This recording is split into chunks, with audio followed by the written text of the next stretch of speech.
যদি কিছু নাও থাকে কিন্তু দিন মজুর করে খেতে পারবো, নেই কিছু, বাড়ি আছে, একটা ঘর আছে, আর ঘরে আমার স্ত্রীকে রাখবো, স্ত্রীকে পর্দার মধ্যে রেখে আমি সকালে যাব, সন্ধ্যাবেলা মজদুরি করে আর খেটে খুটে আর নিয়ে এসে রুজি রোজগার করে খেতে পারবো, এটাই বাত।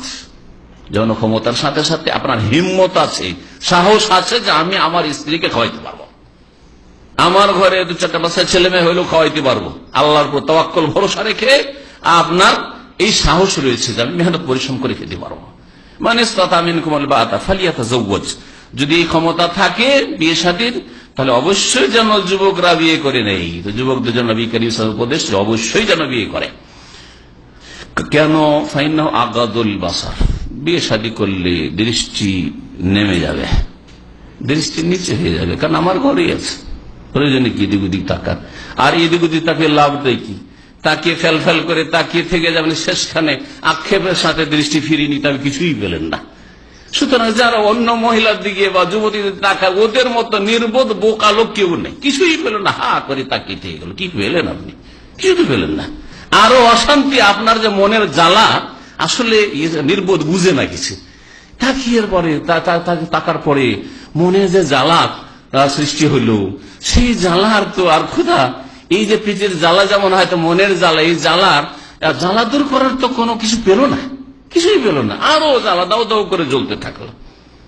ঘরে যদি স্ত্রীও থাকে, কিন্তু নিজের স্ত্রী চাইতে সুন্দরী যেহেতু দেখে নিয়েছে, এখানে স্ত্রীর কাছে এসেও শান্তি হচ্ছে না, তাই অশান্তি আর অশান্তি।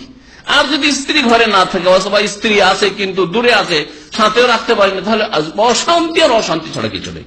সুতরাং যারা ফিল্ম দেখেন অথবা কোন মহিলার দিকে তাকান, শেষখানে ফলাফল আখিরাতের কথা বাদ দিয়ে দুনিয়ার অশান্তি ছাড়া আর কষ্ট ছাড়া আর মানসিক আযাব পীড়া ছাড়া কিছুই পান না, ফলাফল রেজাল্ট এটি। আর যদি না তাকান, প্রথম যেমন অনিচ্ছাকৃত নজর পড়লো, দৃষ্টি পড়লো, সাথে সাথে দৃষ্টি নামিয়ে নিলেন, সাথে সাথে একটা ইমানি স্বাদ পাবেন, যা নবী করিম সাল্লাল্লাহু আলাইহি ওয়াসাল্লাম হাদিসে রয়েছে। একটা টেস্ট পান, মজা আছে, আলহামদুলিল্লাহ। আল্লাহ মনে শান্তি দিতে, সাথে সাথে একটা শান্তি আপনার অন্তরে নেমে আসবে। যারা এরকম ইমান তৈরি করবেন, দেখবেন যে সত্যি যে শান্তিটা আছে, হালাওয়ায় যে স্বাদ, যে মিষ্টি স্বাদটা রয়েছে, ইমানি স্বাদ রয়েছে, সেটা পাবেন আপনি। কিন্তু তাকাইতে থাকবেন, কিছুই পাবেন না।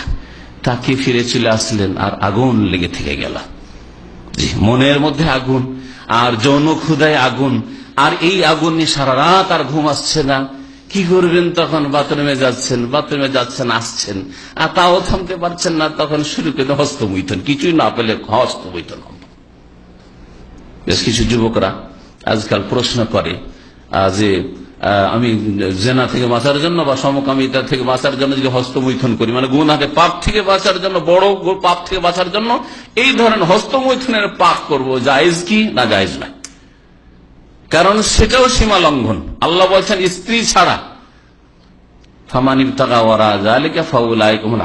স্ত্রী ছাড়া যদি অন্য কোন পথে যৌন ক্ষুধা নিবারণ করার উদ্দেশ্য করে, রাস্তা তলাশ করে, তাহলে তারা হচ্ছে সীমা লঙ্ঘনকারী, আদুন সীমা লঙ্ঘনকারী।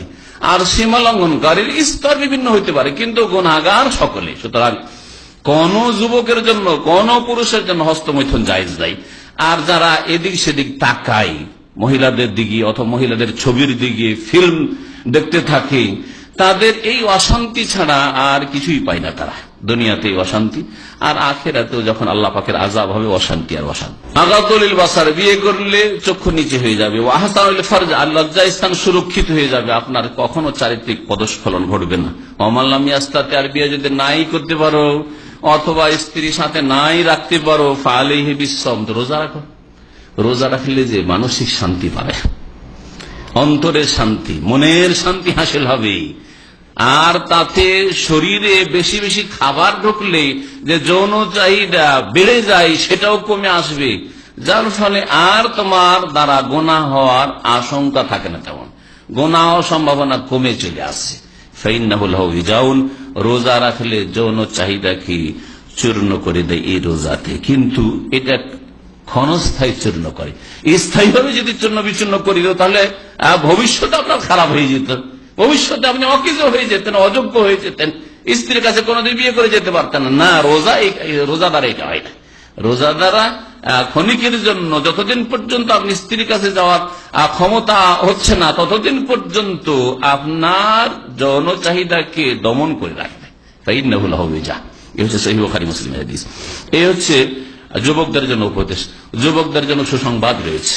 নবী করিম সাল্লাল্লাহু আলাইহি ওয়াসাল্লামের সহিহ বুখারী হাদিস 1334 নম্বর হাদিস, সহিহ মুসলিমও রয়েছে